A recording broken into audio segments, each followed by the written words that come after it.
Do we have a lot to talk about or what? It is the Extra Yard. I'm Alex Donno alongside former Miami Dolphins running back Troy Stradford. Troy, Dolphins are 3-1. They lost for the first time, but did you get the same feeling I did? Like after seeing what happened to Tua and just like wondering if he was okay and Right. following like the status updates because we were getting the news about him going to the hospital, ultimately getting cleared from the hospital. Like, I'm a Dolphin fan, but it's like after that terrible injury, like I wasn't really that concerned with the actual football being played on the field.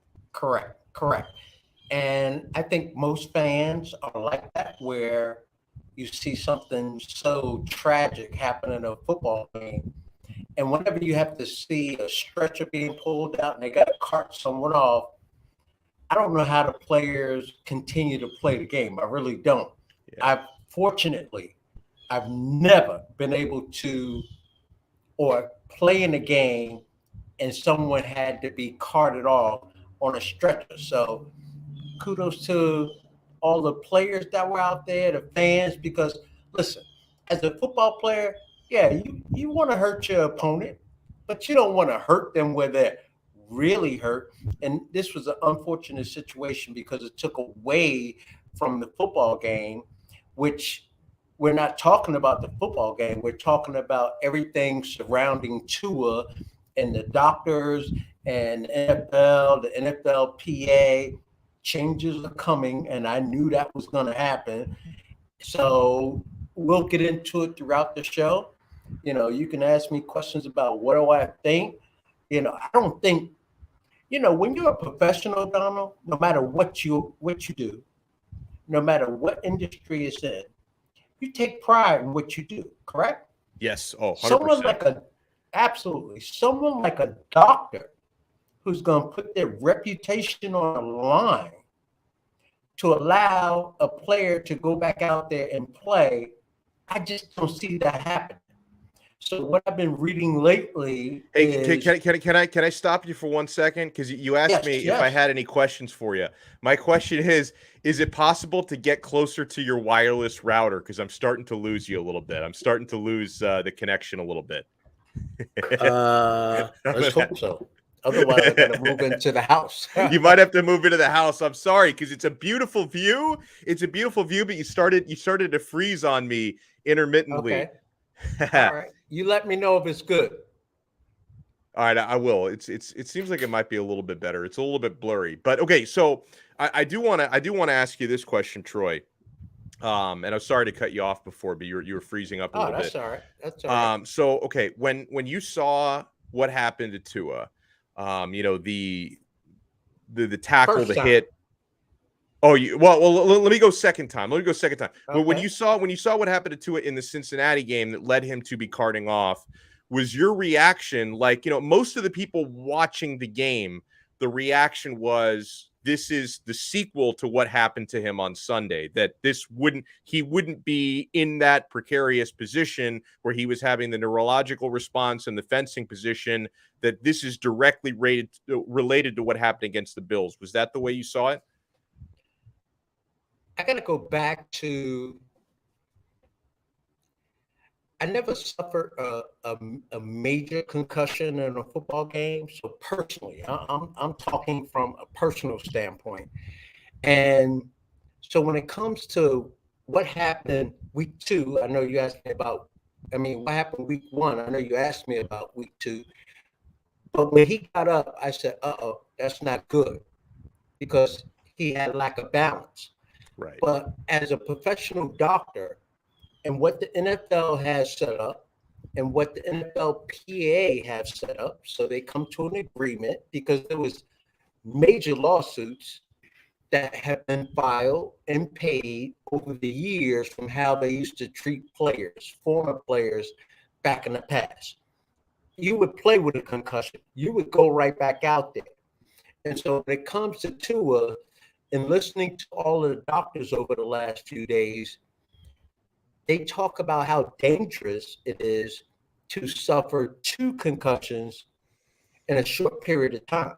Like, I didn't know that. And in my mind, I'm sitting there saying, okay, that makes sense, but I did not know that. But when you check out when you clear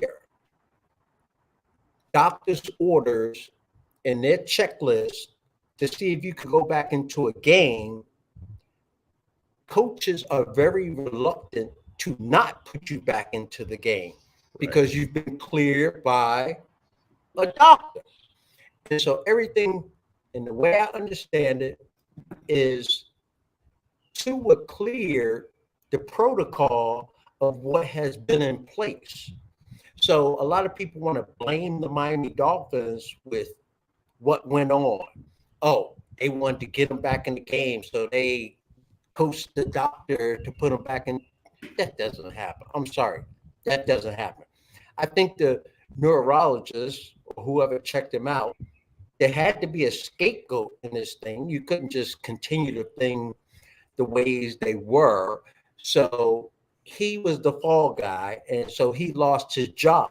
But all of a sudden, the next day, I'm sitting there and I'm hearing that we may hear in the next, I don't know, 3 weeks to 5 weeks, where there is a different system put in place where players who suffer a concussion will be allowed to play in that game, in the next game, and the game after that. So I do not put the Miami Dolphins on the hook for this. I just say that the system was broken. And so because the system was broken, unfortunately, it takes a situation like this to happen. And unfortunately, it happened to the Miami Dolphins and Tua, but it takes a situation like this to create change. By the way, somebody's asking you if you have an avocado tree out there. I do not. By the way, I'm sorry to say, I'm sorry to say, I think I do need you to go inside if you can, because I think I'm going to try and go inside. So we're going to move, or I'm going to move on the go. Okay, we're going to get the tour. We're going to get the tour of Casa Troy right there. And listen, I want to say, by the way, I've been painting all morning because I love it. Just had storm doors put in. So let's see if we get better reception in here. Yeah, let's take a look. I can smell the paint from over here. No, I was kidding. You can smell the paint? I just got in a shower. It was all over my body. I was like, oh man. My goodness. Did I paint the house? Or did I paint myself? All right. I just got to grab a chair. Cool. Oh, yeah, I think we're going to be in better shape in there. I hope it's not my connection. I'm assuming it's yours because you're outside. I hope it's not mine. Maybe it's your connection. I don't know. Who knows? Who knows? Right. By the way, anyone who's in here watching us, by the way, make sure you use the live chat function here. You can chat with us. And if you are so kind, if you want to leave something in the tip jar, the super chat is open as well here on the Extra Yard on the 5 Reasons Sports Network. I think you were spot on, by the way, about the protocol. And I know that a lot of people will not accept the fact that, if you point the finger at anything, I think you point the finger in that the protocol is imperfect in protecting the optics, right? Because clearly when you have what happened to Tua against the Buffalo Bills, where he had, trouble with his motor function after taking that hit, whether you believe it was a neck injury or a back injury or a head injury, they called it a back injury. He had trouble holding himself up after that. It looked to people watching it on TV like it was a concussion. But then how do you expect Mike McDaniel? Because I've seen some people blaming the Dolphins head coach as if he's a trained doctor. I know that there have been so many trained doctors on Twitter the last several days. You guys got your medical degrees reading a whole lot of tweets. Like, people were blaming Mike McDaniel, like, oh, well, how do you put him back in that game? And then how do you play him on Thursday night? What's that? You're clear. Exactly. Players, so what he's supposed to do as a coach? Be like, yeah, I don't care that they cleared him. I'm just not going to play him. Right. Because listen, the coach is managing the game, so he has someone who is reporting to him. So any player goes down, outside of Tua, any player goes down, he goes to the training staff. If they need to call doctors, the doctors come in. Then they evaluate him. And then the game is still going on. Coach is still coaching. And then all of a sudden, coach will get someone that, in this case, they were in the locker room. So he had direct knowledge, but usually it's someone that will walk up to the coach and say, Coach, he's all right. He's clear. He can go back into the game. Doctors are there because you have to save players from players. The example of like a boxer, the cornerman, he got to throw in the towel. That boxer wants to get off the stool. He wants to go out there for another round because that's how you are trained. You are trained as an athlete to continue, to go out there and fight. Yeah. And the side note on this is I was asked the question after all of this took place. Are quarterbacks more susceptible to injuries? And my response was, I absolutely do not understand how quarterbacks play this game. And I'll tell you why. Why? Quarterbacks are not allowed to be touched ever. So all off season, not touched. They get into a preseason game. They take precautions to try not to be sacked or tackled or anything like that.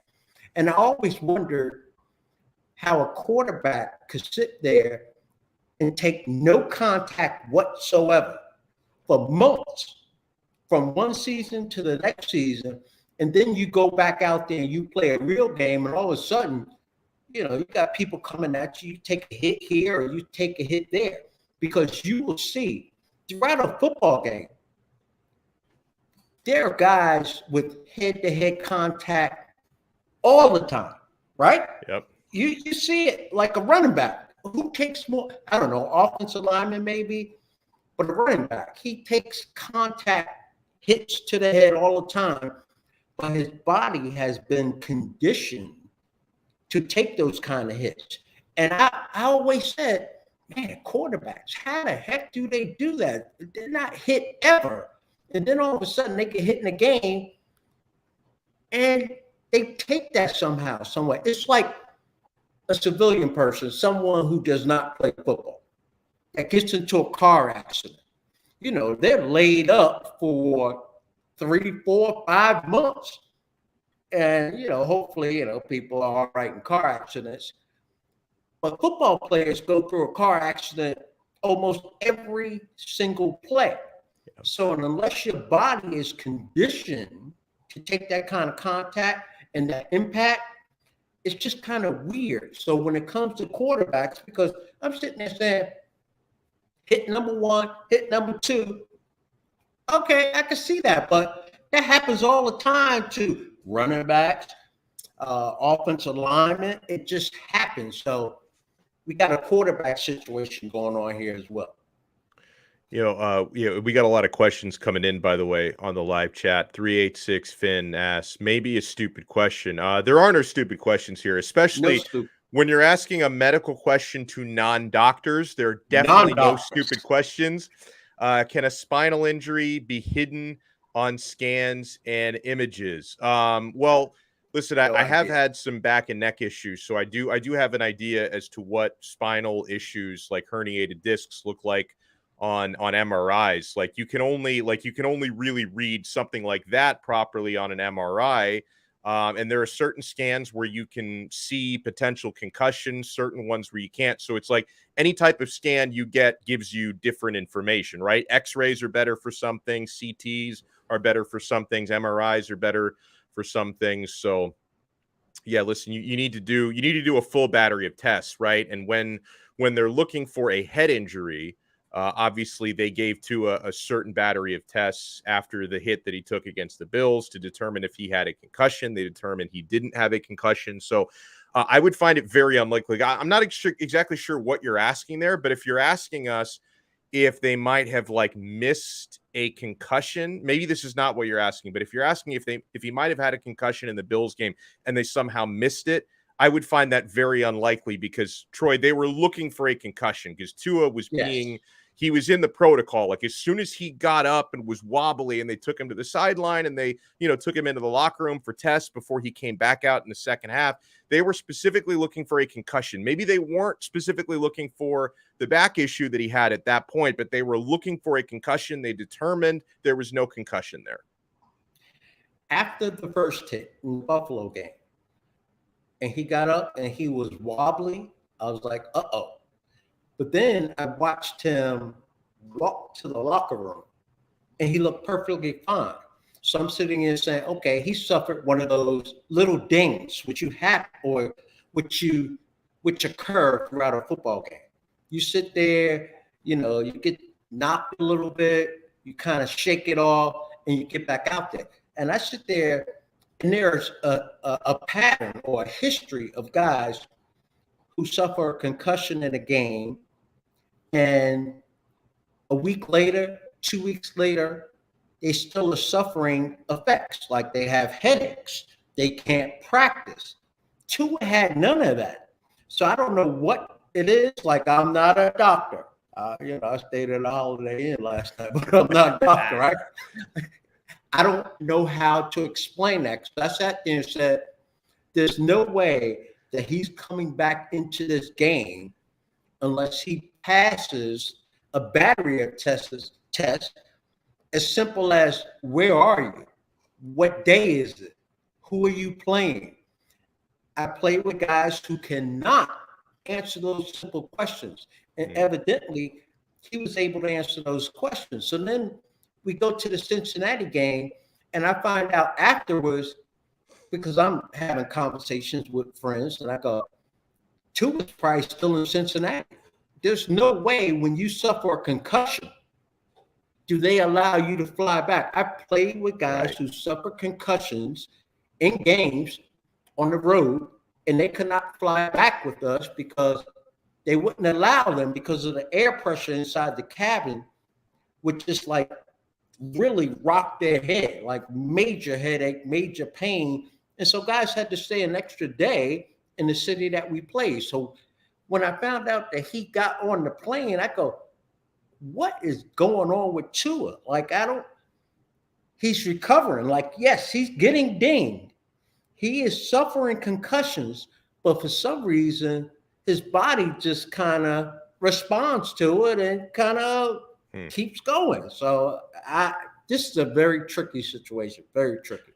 No, it is. And, it's been confirmed, which is not surprising at all, that Tua is not going to play this weekend against the Jets. Because, even if he could clear the test, it's like, well, we got to sit him out for a while, right? Like, can you imagine the way people would respond if they trot him right back out there against the Jets? So for at least 1 week, we're not going to see Tua Tagovailoa. I was just it warmed my heart as, again, like after he got hurt the way that he did, just seeing the frightening scene. I don't know why they have to show the replays 10,000 times on TV, by the way. It's like, if I've seen it 5,000 times, that's enough. What they call the fencing response, when his fingers looked like distorted. Yes. It was like they kept showing it on TV. It was really, really rough. I was so worried about him. Thankfully, during the broadcast, we kept getting like the heartwarming news that he was responsive, and then he was discharged from the hospital only a couple of hours after the incident. And then you had some of the annoying Twitter doctors who were like, why did they discharge him from the hospital? It's like, oh, are you telling me not only do you know more than an independent neurologist, but now you also know more than the nurses and doctors at a level 1 trauma facility? So there's a whole lot of experts out there, Troy. But yeah, he was released, which was heartwarming news. And he had a conversation even with Mike McDaniel on the flight, and he seemed pretty good, which is such a blessing. But the most important thing right now, for however long Tua is out, whether it's 1 week or 4 weeks or whatever it is, he gets healthy. Like that has to be, especially when you're talking about head injuries, getting healthy for him and making sure the next time he trots out on the field, he's not at risk for any sort of permanent injury or permanent damage. That is priority number 1. That's more important than football right now. Correct. So what's your prognosis? I know you're not a doctor, or what's your thought of how long before we see Tua back on the football field? I'm going to give you a coachy answer. I'm going to say 2 to 4 weeks. I'm going to say okay. Because I think if it was incredibly severe, like you said, he wouldn't have been on that flight back home with the team, and he wouldn't have been discharged from the hospital so quickly. Listen, I'm not stupid. I know every concussion is serious, right? That's obvious. But if it was like a really, really serious grade, he wouldn't have been discharged Correct. and on his way back with the team as quickly as he was. So I think it's going to be probably a 2 to 4 week situation here. Do you feel differently, Troy? No, I'm actually in agreement with you. I'm sitting there saying, no way he's playing next week, and we already know that. I said, the week after that, no. Week 3, maybe. So I'm from 2 to 4 weeks as well. Yeah. So, now the train never stops. So it goes on to Teddy Bridgewater. And what can the Miami Dolphins do to get back on track? By the way, I like to go on record and say, get rid of the Thursday games. Now, I'm not sitting here saying that happened. It's just not enough time. We talked about the Thursday game and the short amount of time for preparation, the short amount of time for recovery of your body. This all comes down to dollars, right? Oh, yeah. It's millions of dollars that go into putting on a Thursday game. This should be one Thursday game, and that should be the first Thursday of the year. But beyond that, well, what about Thanksgiving? They've been doing that forever. Oh, yeah. Thanksgiving. Yeah, they have. I guess you just caught me on that one. Well, why don't they do the Thanksgiving? I never thought of that. How about you do the Thanksgiving only? The teams that do it only come out of a bye. You could do that. Great thinking. You can actually do that. You give them a bye before Thanksgiving. You give them a little bit more time. That would work, but I am not a fan of these Thursday night games. I thought the Miami Dolphins were a little lackluster. We talked last week about, I thought from my perspective that the Miami Dolphins, they were going to just press the tempo and get after Cincinnati. I sit there, if I'm correct, the Miami Dolphins had 1 sack. We're talking about against a team who has had problems protecting their quarterback. Their quarterback has been sacked more than anyone else, and the Miami Dolphins only mustered up 1 sack in the game. I just think they were a step slow. I really do. Yeah, you're right about that. Coming into that game, Cincinnati was giving up 5 sacks per game. Now, their O-line was starting because so many new starters. I think 4 out of 5 new starters, and I think they had been starting to trend better. Like it wasn't as if they had like horrific performances every single game. But yeah, the Dolphins should have done better sacking Joe Burrow. But still, coming out of that game, and I know I did say early on that obviously after Tua got hurt, I was just kind of more concerned with that and just the weird feeling than I was with the actual football being played. But of course, I watched the game. I paid attention to the game, and I didn't come away like that impressed with Cincinnati. Troy, I mean, listen, Super Bowl appearance last season, which was a little bit fluky. I think we can all agree, but it's like, I came away from this one feeling that, still the score didn't look as close as I think the game really was, losing the game by 12 points. It basically came down to the Dolphins' final possession before that Bridgewater interception. But I came away from it feeling that really just a couple of lost plays in that game. And if Tua hadn't gotten hurt, the Dolphins probably win that game in Cincinnati. Like I didn't come away feeling like necessarily the better team won. I just thought, the team that stayed healthier at the most important positions won. You lose Howard as well in the game. That changes things, right? Jones is coming back, hopefully, probably this week. So if Howard can't go this week, maybe he'll fill in for him. But, I looked at that game as well, and I sit there and say, I don't think the Cincinnati Bengals were more dominant than the Miami Dolphins.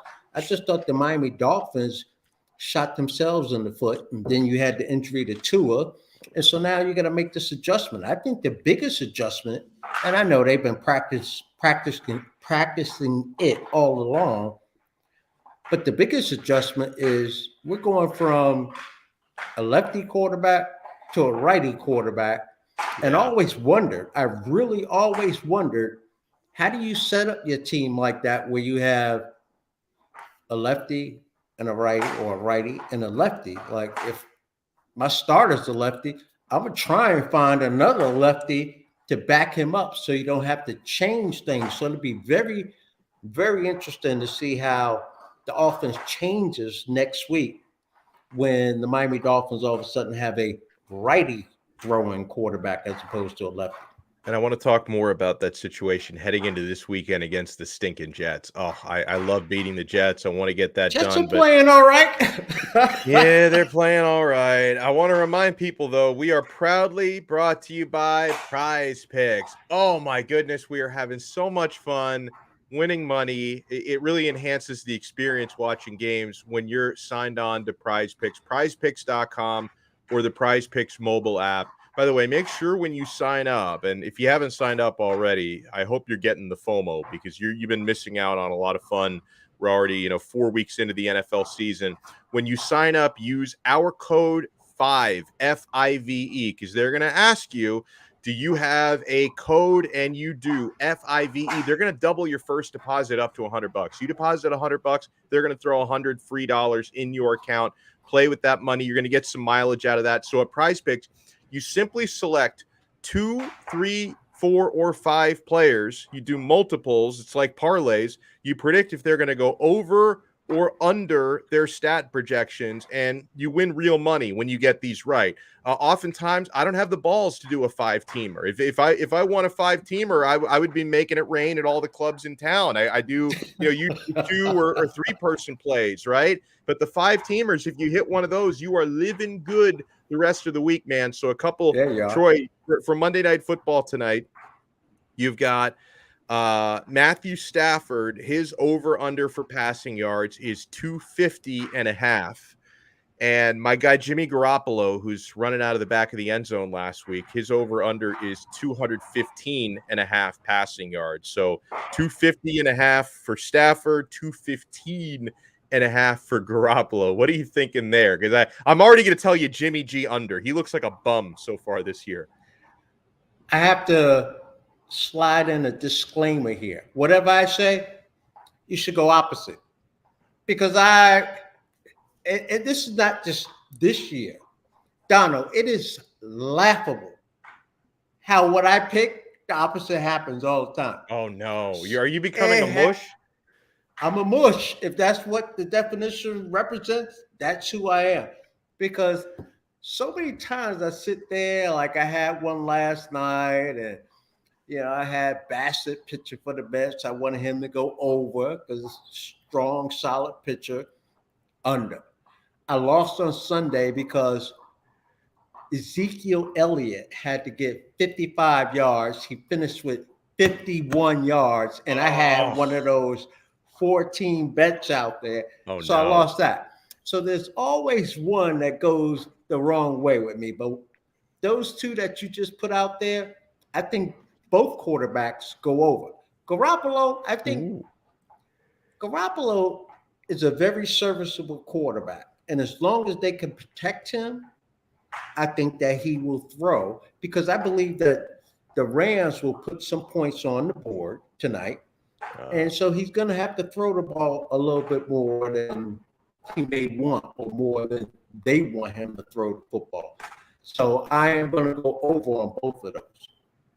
I love it. And so, all right, so I think we have our new system. Since Troy just told you to go over on both of those, expect like a 7-3 final score. I'm telling you, it's a joke, a running joke with me. It's like, all right, who you picking? Oh, I'm taking the Cowboy. Okay, that means I'm taking Philly. It's like whatever. So that's the new system. Whatever Troy picks, take the opposite, and you're winning real money at prizepicks.com or the Prize Picks mobile app. And again, folks, it's that easy. You sign up, prizepicks.com, or download the mobile app. Sign up there the same way. Use our code FIVE, and they're going to double your first deposit up to $100. You deposit $100, they're giving you $100 free there.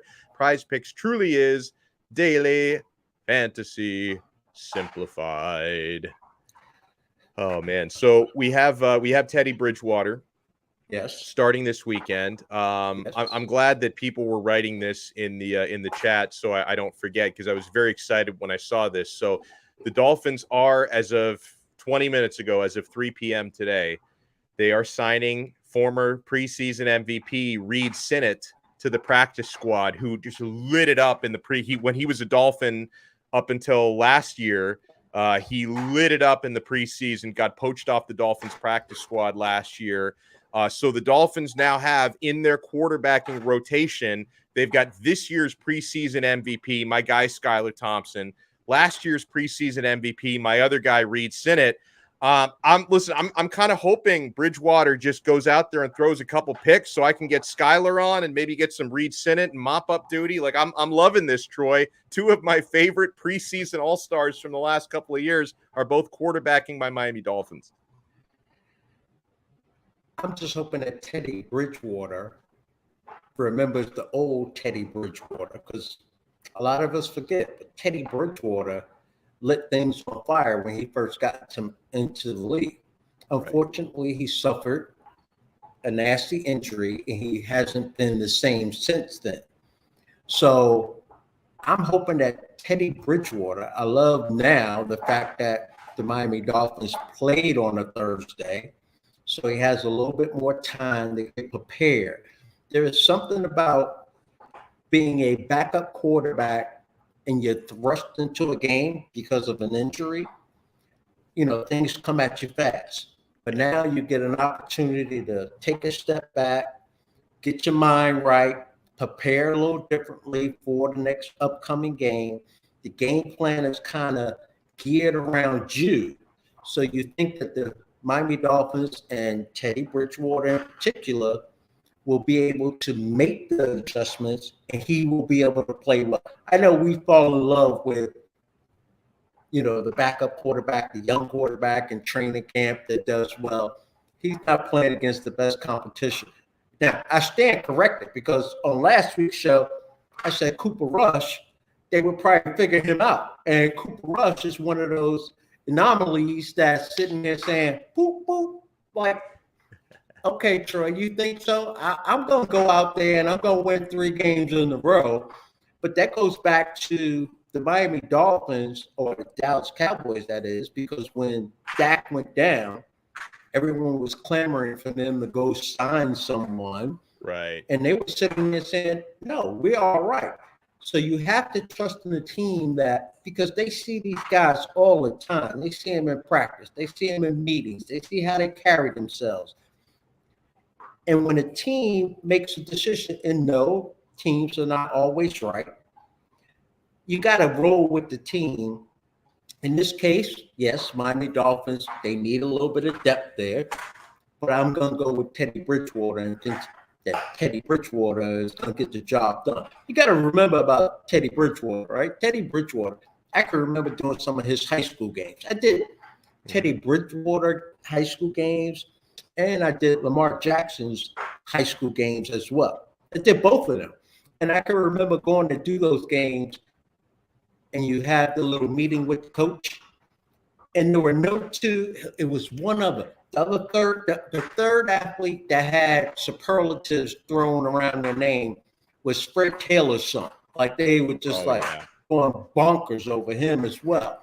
But Teddy Bridgewater and Lamar Jackson, their coaches sat there and just sang their praises like crazy.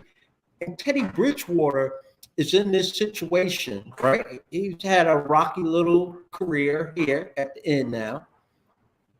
But he grew up, I don't know, he could probably throw a football from the stadium to where he grew up playing high school football. That man right there is so excited and will be so focused. I don't know if it's going to work out for him, but he is going to be so ready to accept this challenge of stepping in for Tua. And you knew, I don't know if this played a role, but I'm guessing that it did.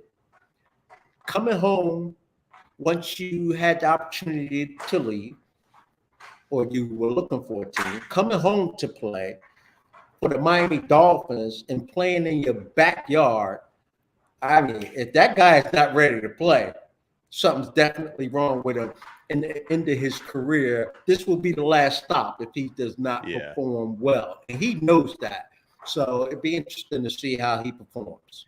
And no question. And, Troy, correct me if I'm wrong, but I was seeing some positive signs with the running game for the Dolphins against Yes. Cincinnati, like that, and Yes. it wasn't the guy that I expected, because I really thought if someone was going to start emerging as RB1, and it could change from week to week, right? But I thought it was going to be Chase Edmonds, who's Right. a little bit more consistent as the receiver out of the backfield, but Raheem Mostert was the guy decisively hitting those holes and making the bigger plays happen in the running game, right? And again, it's not like the Dolphins had, 150 team yards, like nothing to write home about, but 22 carries as a team, 85 yards. Raheem Mostert had 15 for 69, 4.6 yards per carry. He was running hard, Troy, and that's another thing. This offense is needed. Like, we've been doing this show, The Extra Yard, you and me, for about a month, and every week we've talked about where's the running game? When's the running game going to show up? We're not quite there yet, but it's starting to show up now, and it's looking like Raheem Mostert, who obviously knows Mike McDaniel very well from his time in San Francisco, he's the guy who's now emerging as at least for right now, he's looking like RB1 truly. I think this could be a week-to-week thing, or one guy gets to run for a couple of weeks, and then all of a sudden he's not the perfect fit for the opponent that they're playing against. So if you recall, a week or 2 weeks ago, I sat here and said the last thing that I envisioned coming around and playing a major role is the running game for the Miami Dolphins. That's just how it goes. Like, you go through training camp, unless you're a running team, right? And you got that top running back, you're going to run the football. So the Miami Dolphins, that has not been the case. So no matter which running back it is, I anticipate that the Miami Dolphins will focus on that a little bit more. They're not going to put it all on Teddy Bridgewater. But you got to remember, the Miami Dolphins still firepower at the wide receiver position. So as long as Teddy has a good feel and he's getting the ball out there, that running game will still be second fiddle. But it would be nice in this situation here to take some of that pressure off of Teddy Bridgewater and run that football and make it easy. 3rd down and 2, 3rd down and 3, 2nd down and 5. You don't want to find yourself. That will be an alarming sign from the start of this football game. If the Miami Dolphins are finding themselves in 3rd down and 10, 3rd down and 9, they cannot sit there and play competitively with, and we're going to call him a backup, Teddy Bridgewater, playing at 3rd down and 8, 3rd down and 9, because the advantage goes to the defense and what they could do to you, how they could blitz you, how they could disguise certain things. So Teddy Bridgewater, he has to have that same mindset that Tua had, that, hey, all I got to do is get this ball to my playmakers, and they'll do the rest of it. So it's not on me. I'm not the focus here. Let me just get the ball where it's supposed to go, and we'll be all right. And Teddy did some of that. I mean, Tyreek Hill, who just had a monster day last week, his longest catch of 64 yards, which was a brilliant catch, came from Teddy Bridgewater, an awesome contested juggling catch. And Troy, like, that prompted me when Teddy made that catch, or sorry, when Tyreek made that catch from Bridgewater, I even tweeted out, I can't remember how many draft picks the Dolphins gave to Kansas City. I know it's a lot, but I can't remember exactly how many. We should give them more. Like, he's that good. Like, I feel like we owe Kansas City more draft. Tyreek Hill is so good. And it's like, listen, no matter who's quarterbacking, right? Whether it's Teddy or Skyler or Reed Sinnett or like, they throw Bob Greasy back out there. Like, it doesn't matter who's throwing the football. Tyreek is going to find a way to make big catches out there. Like, he is just a big time player. You always have a chance. When you've got Tyreek Hill lining up, you always have a chance because he can make something out of nothing. I don't know how many other receivers in the NFL even catch that ball that he turned into a 64-yard catch. He is the ultimate equalizer. Tyreek Hill is one of those players that you put special next to his name. It's that simple. He affects everything that the defense does. He affects everything that his counterpart wide receiver, Waddle on the other side, the tight ends do. He opens up, he creates so much space. And so going back to Teddy Bridgewater, when it comes with Tyreek Hill, the best thing he could do is early on in this game, hit him for one, and let's see Tyreek just run, and it'll open up everything and make things easier for him. But yeah, Tyreek Hill is just the moment I laid my eyes on him, I said, whoa, this guy is very special. And I'm just glad that he's on the Miami Dolphins right now and not somewhere else, right? No doubt about that. Let's read some of the comments from the awesome people here in our live chat. And remember, the live chat is open. It's free. If you do want to leave us something in the tip jar, the super chat is an option as well, but it's not mandatory by any means. The show is free.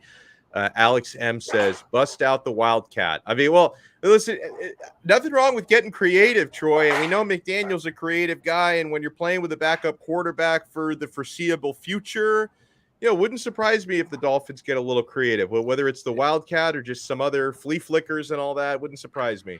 It wouldn't surprise me. And going over the last couple of weeks in the NFL, you see teams being very, very creative. Yes. With some unconventional play calling, especially around the goal line, that has been working. So that Coach McDaniel, he's sitting there saying, hey, we got to throw a little wrinkle in there. And so do not be surprised if you see that from the Miami Dolphins. They want to go Wildcat, go ahead. You can run Wildcat a couple of plays. There's nothing wrong with that. Nothing wrong with that at all. Cap for life. It seems like he's genuinely concerned. I'm the mush, bro. You're a mush too. We have I'm two mush mushes. Now. We have two mushes. But another one from Cap for life. Like, he seems genuinely concerned with Tua's long-term health. He says, when is enough, guys? One more hit to this man, and that could be it for him. He corrected. He meant to say, is the risk worth the reward? Okay, couple things here, Troy, and you know this better than most. And we know a lot more about it than we did decades ago. I every time I watch a game, I appreciate this, knowing that every NFL player, every college football player, every high school football player, they're all putting their bodies and their long-term health on the line. It is an inherently violent, dangerous game. And we know a lot more about the long-term risks now than we did decades ago. And hell, we might only be scratching the surface with what we know now. But when you're asking about, Tua, when is enough is enough? Obviously, that is for him to decide. That is for doctors to decide. That is for his family to decide. And listen, I'm not saying that he's going to be in this situation. Hopefully, we keep getting good news when it comes to his follow-up checkups and everything. We certainly have heard stories about players retiring young, deciding enough is enough, right? Whether it be NFL players, boxers, MMA fighters, anybody who partakes in a contact sport or a collision sport. That is obviously his decision to make, not ours. But, certainly, Troy, I guess my hope and prayer would be that when Tua is able to return into the lineup and become the starting quarterback for the Miami Dolphins again, he is doing so with a full understanding of the risks, and that the doctors who clear him to do it, and it's certainly not going to be the same doctor who cleared him to re-enter that Buffalo game, because the Players Association fired that one. So the next doctor that clears him to play, gives him a clean bill of health and says, you know what? Yeah, you definitely suffered a concussion against Cincinnati. Supposedly he didn't suffer one against Buffalo, but they're not going to let him back on that field unless the risk is minimal. But yes, Tua, no matter what quarterback it is, Tua, who's, in his mid-20s, early mid-20s, or Tom Brady, who's in his mid-40s, like, hopefully these guys all are armed with the understanding of the risk. You play a violent sport like that, any hit could be your last. I hope these guys all understand that, Tua included. And that as a player, if you, I'm around so many former teammates, and a lot of them are not doing well. A lot of them are getting paid a lot of money from this whole NFL concussion lawsuit that's going on, because things were truly in the dark back in my day and before me. So, but if you go and you ask every single one of them, would you do it again? You may have 98%, 95% that'll sit there and say, I'm in, put me in, coach. Like, I'm going to do this again. This is what I love to do. So this situation here with Tua is a little different. I believe that they will err on the side of caution when it comes to Tua. Even if he's ready, they might say, okay, one more week here or there. Yeah. So this is going to be, Tua is actually, what's the word I'm looking for? It's one of, like, when you're doing an experiment or like a lab rat? Doing a case study. I'm sorry? Like a lab rat? Oh, okay. A lab rat. But his situation is going to change rules here in the National Football League. Guinea pig is probably what you were thinking. Guinea pig. It was another word. Someone will come up with it, but it's another word. I'm not that smart, so someone else will come up with it. I'm not either. I do. Yeah, I'm not either. Oh man. This is a fair point on Teddy. And it's funny. I thought about this as soon as Teddy got into the game. So I didn't even have to wait until, that's how smart I am. I didn't even have to wait until after the game. Teron Armstead, who's the Dolphins' best offensive lineman, now is protecting the blind side, the left tackle. Now you've got a right-handed quarterback in there. But isn't there also, Troy, because I can remember Julian Edelman talking about this a season or two ago, and he was using this as a reason to kind of trash Tua because he's the only left-handed quarterback in the NFL. And Julian Edelman, of course, receiver, was talking about how different it is catching passes from left-handers, that the spin on the ball is different and it's an adjustment. So is that how much of an adjustment is that? Is a running back catching passes, a receiver, catching from a right-hander versus a left-hander? I'm sure there's a difference out there, to be honest with you. I never caught a pass from a left-hander. Oh, that's probably a fair point. Never. Yeah, there's not too many out there. Yeah. Very few of them. So I've always had a right-handed throwing quarterback. I mentioned last week that when I had to catch a punt from a left-footer punter, it was completely different, and you had to get used to that. So, they would set the jug machine up to spin a different way so that you could see that the ball is actually going to rotate the opposite direction. The Miami Dolphins, because they've been practicing like this, left-handed quarterback, right-handed quarterback, they have some familiarity with that. But overall, I think it changes more of the play calling than necessarily the difficulty to catch the pass. It's the play calling. Yes, there is going to be pressure on the tackles now, the offensive linemen now. Again, last week we mentioned how the Miami Dolphins were suffering all of these injuries up front, and they had to play shuffle the deck, and they had to move guys from the right to the left and vice versa, from the right to the left to the right. And those guys were able to pick that up. Everything changes now. Like the plays you saw with Tua, they are going to change over to the opposite side of the football field. I think this is a challenge to defenses that have studied the Miami Dolphins the first 3-4 games of the season as well. All of a sudden, they have to switch things around. So it's going to be very interesting to see how this plays out. I love it. Well, I got to run and take my my very hyperactive kid somewhere. So I could actually hear him, he's outside the room with grandma because my wife is working, and I can hear him driving her crazy. So it's okay, that's my cue to step in. Here's what I'm going to do, Troy. I'm going to take my 4-year-old to the park and just let him run around till he collapses. That's Absolutely. my game plan. That is my game plan. Absolutely. I'm gonna let him run around until he just falls flat on his face. Oh man. So I want to send a huge shout out to everybody who's been watching this, sending us messages in the live chat. Make sure to hit the like button and subscribe. And also remember, we have the audio version as well. It gets posted into the 3 yards per carry podcast feed. So make sure, probably anybody watching this and listening to this is probably already subscribed to 3 yards per carry. But if you're not, Get on it, man. Apple Get on Podcasts, it. Spotify, Google, wherever you get your pods. You can hear Alf, Simon, and Chris 2 times a week, me and Troy once a week. So, Troy, huge shout out and thank you, sir. As always, bringing the goods. Absolutely, man. Go take care of your son. Wear him out. Just let him run.